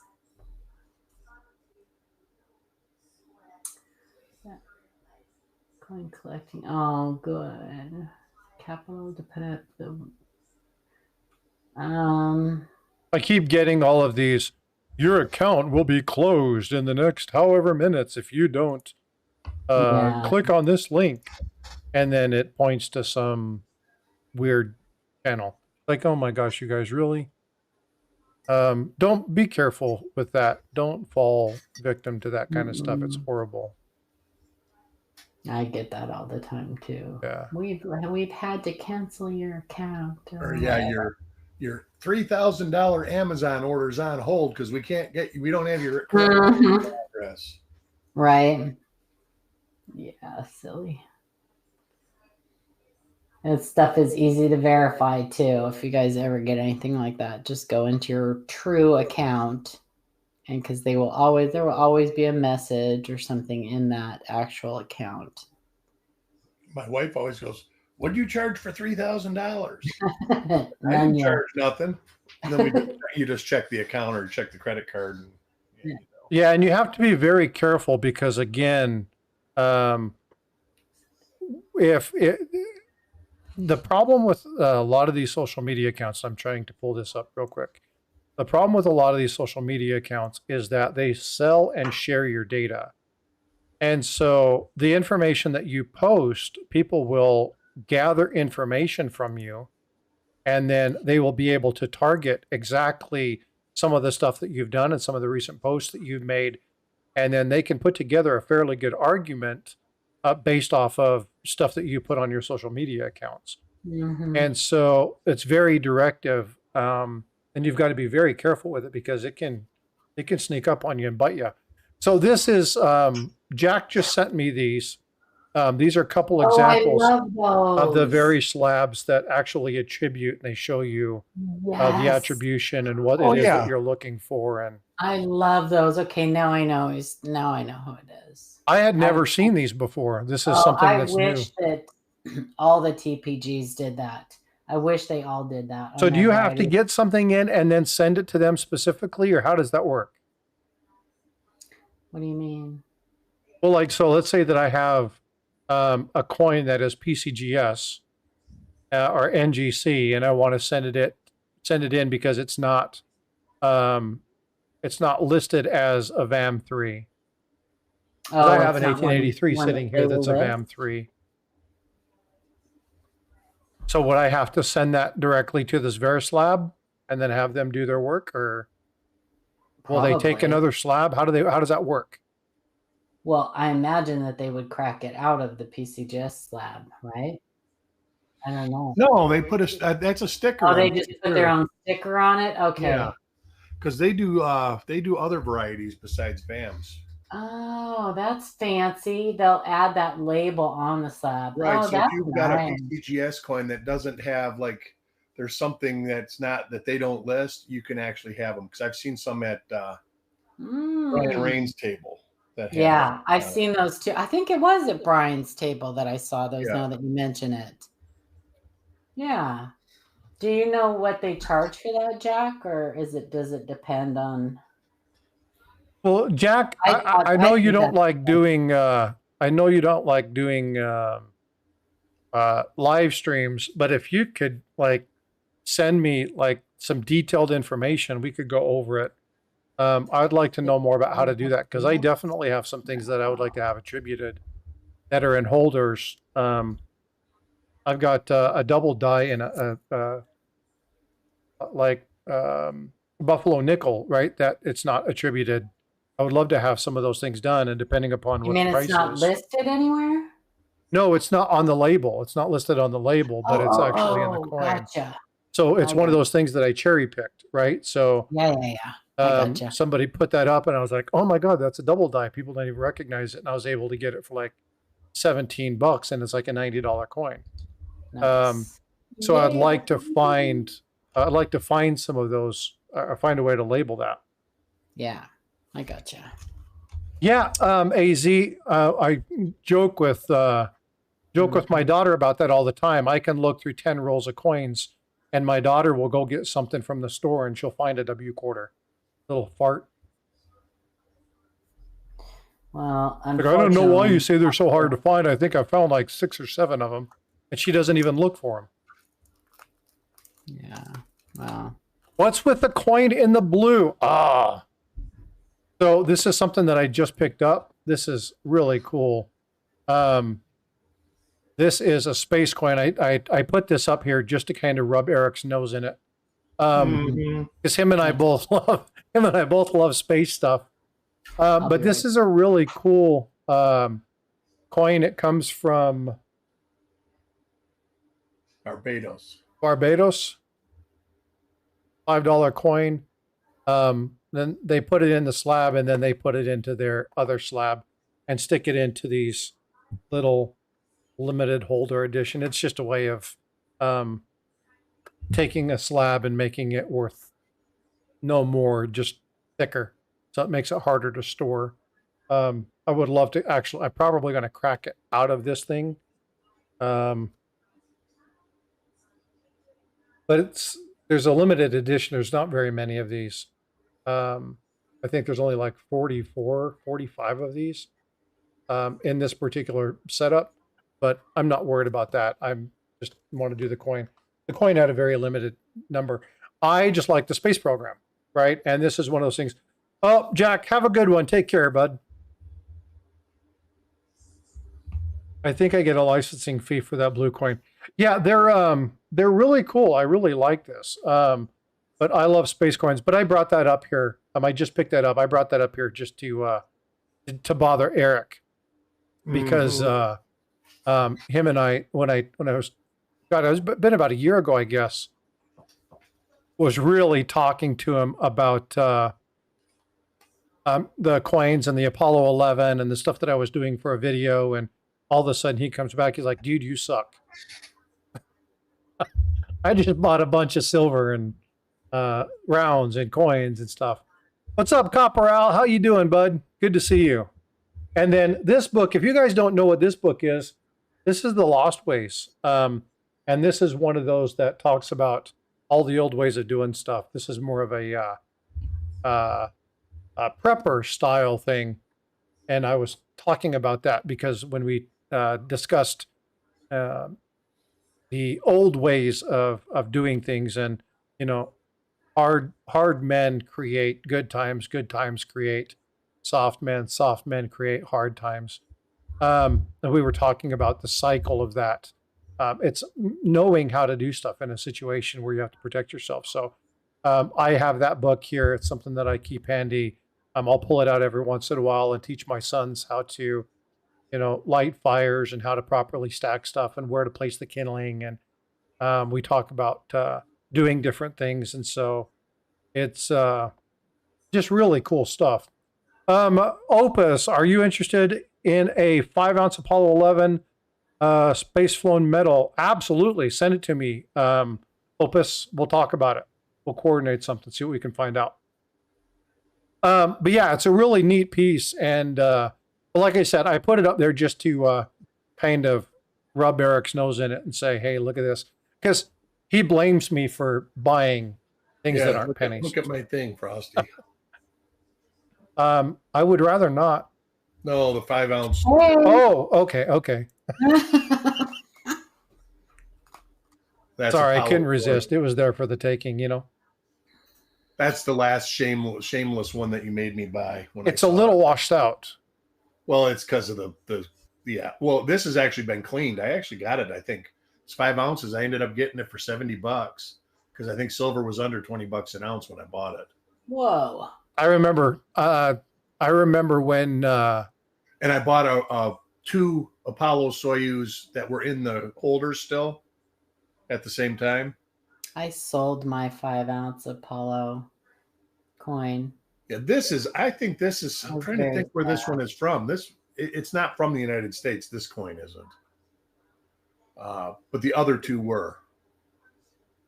Yeah, I have, you guys know I collect ships, but what people forget is that spacecraft is a ship, right? And so that's one of those things that I love the space program. I really enjoy the astronomy and stars, and one of the I don't know what you even say. It's not a hobby. It's kind of like if I get started into it, is cosmology, astronomy. It's such a fascinating thing, so cool. But yeah, so this is why I brought that out, was kind of just to say, what's up, Eric, and how you doing?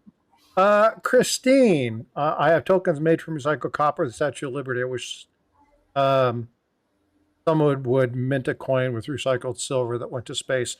I don't. The one coin he's talking about, I think that it does have something that comes from space in it, doesn't it? The Apollo 11 5-ounce at Opus is talking about, looks like it does.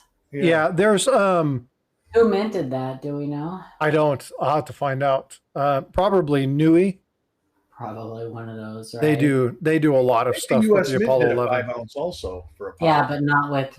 Yeah. Recycled. Not with that. Yeah, it's most likely Nui. That's one I just said that I had and I sold. I wish I had it back because I just think it's a concave, convex.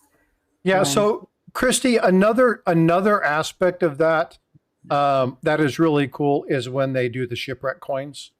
When they take, and I know that they've done this with the old cannons. They've made like iron jewelry from the old cannons that they found that were damaged, or when they take silver and stuff like that. It would be really cool, Hi, but Ezra. I think one of the problems with taking stuff that's been to space is the potential concern about radioactivity, right? Because of the stuff that they're exposed to, solar radiation and stuff like that. So I'm sure there's probably some concern about that. But you're absolutely right. Something like that would be really cool.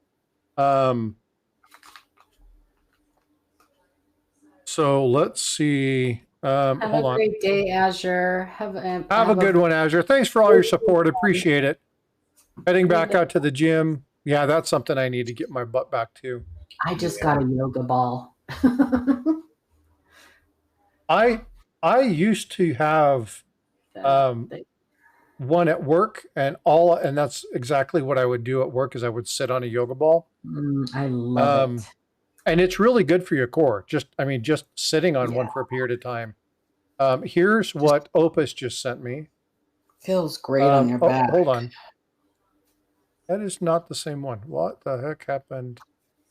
I wish PCGS and NGC did something like that with their slabs. I really do. Even if they charged extra to have it put on. I bet they will. I bet they'll do it eventually. Here's the one that he just sent. Oops. Hold on just a second. Oh, I have that somewhere.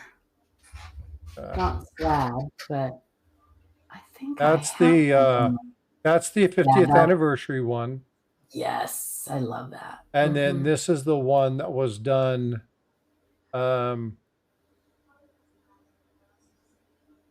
space material. Yeah, that's pretty cool. Maybe I don't. He says he doesn't own it. He volunteers at a coin shop and they have it. Talk to him. Let me know. Send me a dollar figure on that. I'm definitely interested in having something like that. You know, the only thing about that stuff that drives me nuts, though, why do they got to put that in? And I have a couple of these. It makes it very, very, very, very difficult to you almost store. Gotta have a bookcase for them. These monster. I wouldn't want one in a slab. These monster things like this. Okay, I like them, but look at this. That's my hand, right? Yeah. They're huge. Why do they got to be so big? Well, I don't know. Now, obviously, this is a 5-ounce coin. Yeah. That's a 2-ounce coin, but still, they're so hard to store. That's probably one of my only frustrations with that is that they're really freaking pain in the butt to store. Well, just buy them raw then. Well, I just happen to get both of these that way. So, but yeah, I definitely like that. So Opus, let me know. I like the poppy coin. It reminds me of growing up in California. We had poppies in our yard. Oh, you know why I have this particular coin, right? Oh, I think you told me, but I probably wasn't listening to you. That happens quite frequently. Yeah, with women, I'm used to that. The ladies tend not to listen to me. That's all right. I think my wife may have said something to that. I don't recall. This is actually Memorial Day, the founding of Memorial Day, and it's related to Flanders Fields, the poem that was done, where the poem was done from a battle in World War I, where so much blood was spilt. They say that the white poppies that grew blood turned red the following year. From the chemical changes in the land, the soil was so screwed up that the flowers turned red. And so it's now just a field of poppies. It's a red poppies. But Flanders Field is a poem that was done, an English poem that was written. And this symbolizes Memorial Day. So I bought this specifically for Memorial Day. And I have my Veterans Day coins and stuff like that. So you guys know I am, I like my military history and Oh, me world too. history, not just U.S. military history, world history. Because again, the sacrifices of people to better their nation is a big deal for me. And so that's why I purchased this particular one. It's a cool piece. But they're huge, like monster freaking huge. Yeah. I don't know. I have a dual slab. And those are also another slab that's difficult to I found a way to put it in my slab album. I had to cut the centerpiece out but yeah, that's Wasn't there a time they were re-slabbing the GSA slab so it was like a super big slab? Oh, they still do that. They So still they do that. actually, yeah. Some of the companies, I can't remember which ones do which, but NGC will just put a label, like a tape. We'll just put tape on the actual GSA holder. But yeah, is it NGC that actually puts the NGC actually will put a here holder in a holder. They will put the label across that so actually PCGS says that puts the holder in a holder. Then PCGS is the one that puts a holder in a holder. NGC will actually put a label here, and it's got the security seal tape on the back, and then it's got Cat Grading also does that. They put the tape on the tape. Yeah, the tape and on. so that's what they do. But you got to be very careful when you buy those because a lot of people utilize fake items in pretend GSA slabs. The labeling is different, the lettering is different, but they will actually create NGC style fake slabs of these, and you got to be very careful when buying. Yeah, Jack showed those in one of the things. You got to be very, very careful when showing those. I have too much stuff sitting on my desk. I got to take some of my stuff back today. Well, I do now. I didn't before we started. Well, I did a couple different shows, and I pulled out a bunch of stuff. Hey, Pete, or Padre, thank you. Padre Seat, thank you so much for the subscription. I appreciate you. But I've got to take some of my stuff back. Welcome back. I got so much crap sitting on my desk right now. That's something that has to be done today.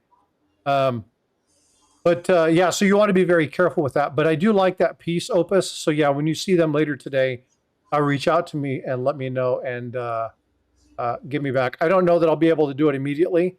I'll let you know, but we'll definitely discuss.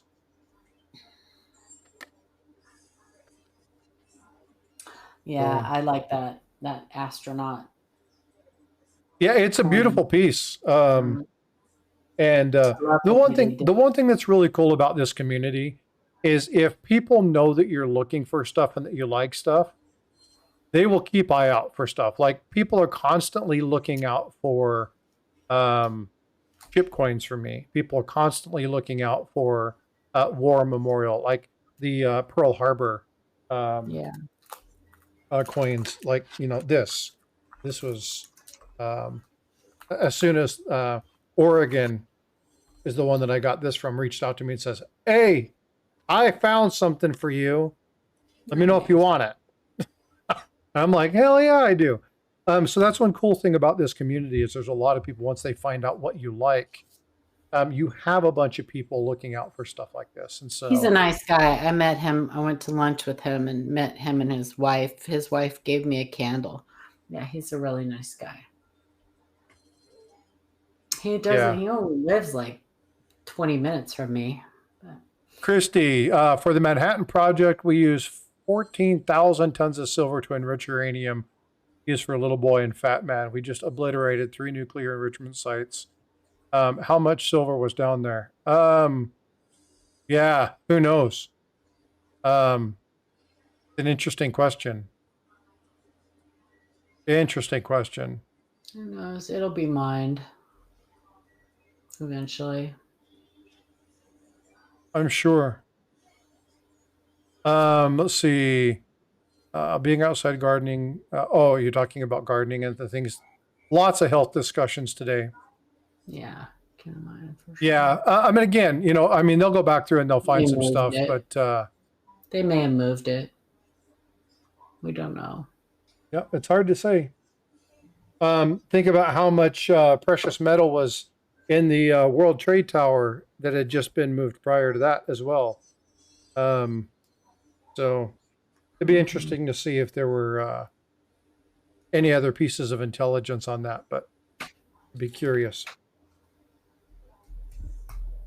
I don't know, but what I do know is that I gotta go. You have to bounce? I gotta bounce. Well, Mark Thomas used that exact language just as I said that. That's funny. I have to bounce. I gotta bounce. Yep, me and you, Mark.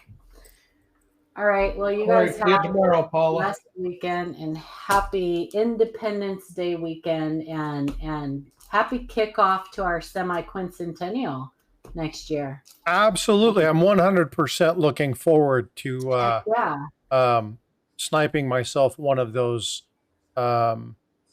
mercury dime, that 10th ounce gold. Those are the kind of things that I can get behind, right? I like the old designs. And if the Mint would listen to more people and do more of that stuff, I think it'd be some great stuff. Chrissy, thanks so much for that. I appreciate it, all the insight you've been providing. Thank you so much. And I'm going to ask for a favor for you guys. I probably will be here tomorrow. I don't know. What you got going on tomorrow? Just the question and answer, bring your stuff. I've got one question that I want to dig into, but other than that, just our normal. Okay. So I'll probably be here tomorrow, but after that, I'm not sure what's going to happen with me. So that is, I don't typically do this, but I am going to do this. I'm going to ask for prayer because I don't usually ask for stuff for myself, but I'm going to ask you guys to pray for me because I have something coming up next week. And yeah, so I just pray for me. Please, I need some prayers. So for those of you who aren't, I'm just going to come out and tell them what's going on. Okay. For those of you who don't know, Paula has Graves' disease. And part of the issue is that it has a dramatic impact on sight. It tends to be extremely painful. And she is having a procedure to hopefully remedy some of the situations that are there. And if not, totally like restore a lot of the degeneration that happens from the issues that are there, the dryness in the eyes, the pain behind the eyes. And so Paula's going to go in for a procedure. She's going to be actually getting some stuff done. She's being very cryptic. I'm not going to. If you are going to be praying for something for 9 months. And so she's been struggling with that for a long time. A lot of people do not realize there are severe levels of pain associated with this.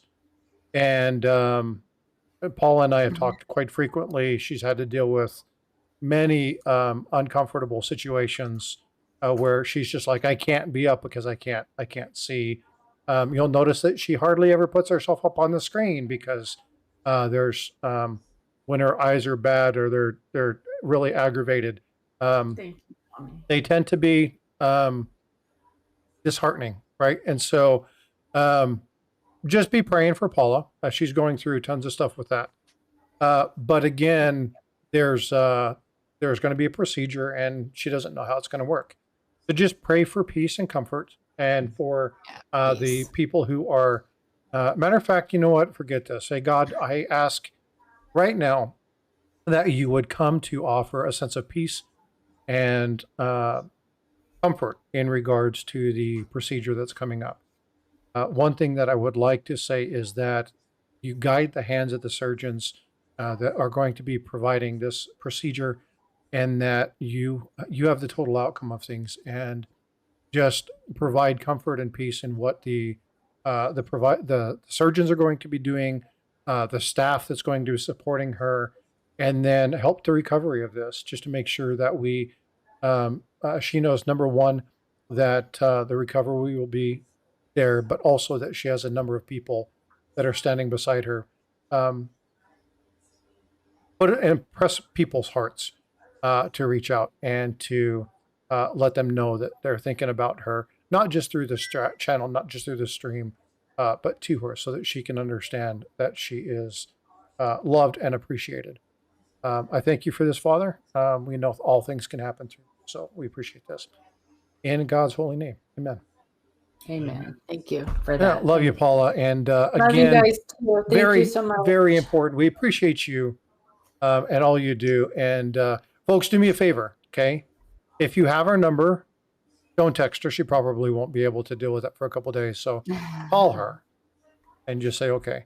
Or you can send me messages and then I will call and bug the shit out of her Send me an and email pester her. too. But, say that if I again? can read it. If I can read it.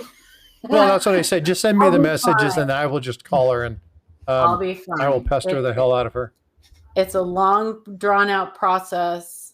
So like I said, like every 3 weeks for 9 months. I don't know what's, it's a very good chance. There's a very good chance that I could just be perfectly fine and it not be affected by it. So, but yeah, just don't say normal because you'll never be perfectly normal. never normal. Normal's boring. But thanks you guys. I appreciate it. Thank you for your prayers and absolutely. Yeah. And happy thoughts. Okay. Yep. All and right. remember, you can always come up. You don't have to say anything. You can always come up and just listen. Oh, yeah. So you're always welcome here. Your knowledge is extremely appreciated. The number of people who have been helped by you know what? We'll work on that and give her some old people script so she can see something big. Right. But again, yeah, just a huge thank you to that, and I wish you the best in the procedure. Thanks, you guys, and I'll probably be up tomorrow. So yeah, don't spend too much time dwelling on it. I'm not, but just short little prayers. That's always appreciated. I thank you guys very much. All right, see you later. Thank you, Paula. I'm gonna head out to Frosty. Okay, what time is your reveal? Around 1 o'clock, probably before 12:30 or so. And we're talking 1 Eastern, right? Yeah. All right, sounds good. All right, I'll talk to y'all later. We'll see you later, brother. All right, so a couple things before I leave for the day.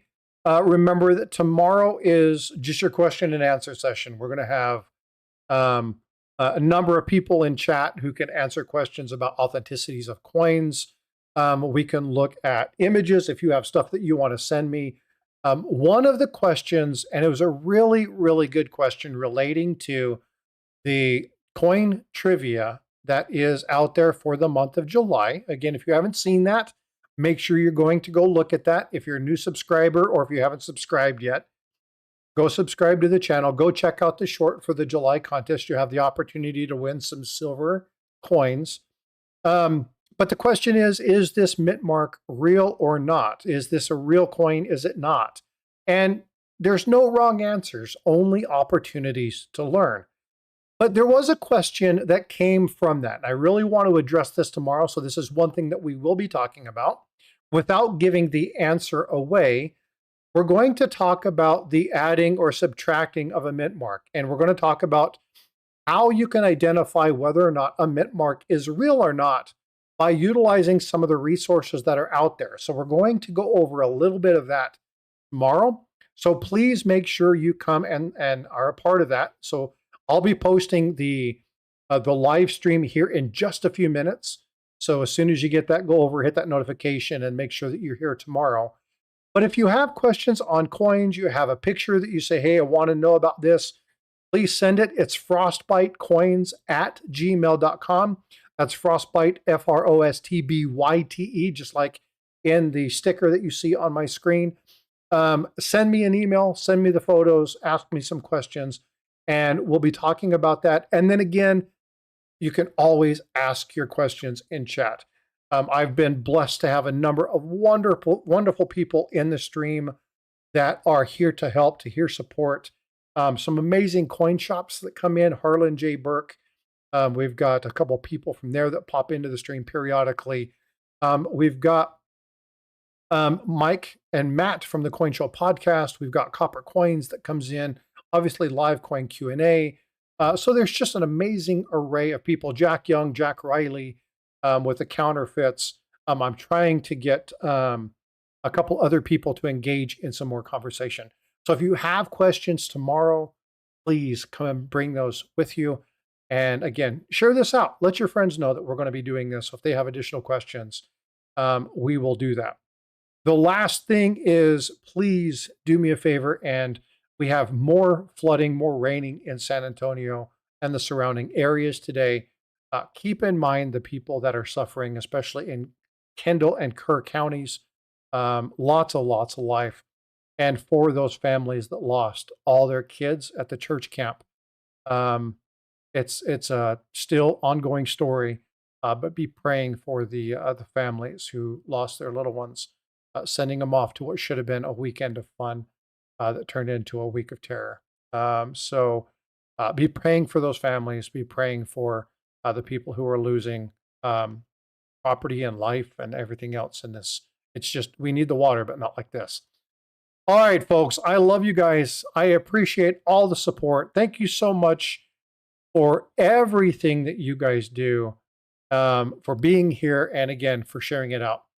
About 150 more subs to 6K, folks. We can get there. I would really appreciate your help. So share this stuff out, okay? All right, folks, more giveaways tomorrow. FYI, be here, be well, be blessed, and take care. Saludos. Take care, amigo. Have a wonderful time. Thank you so much for being here. Adios. Ow. Be well. See you tomorrow.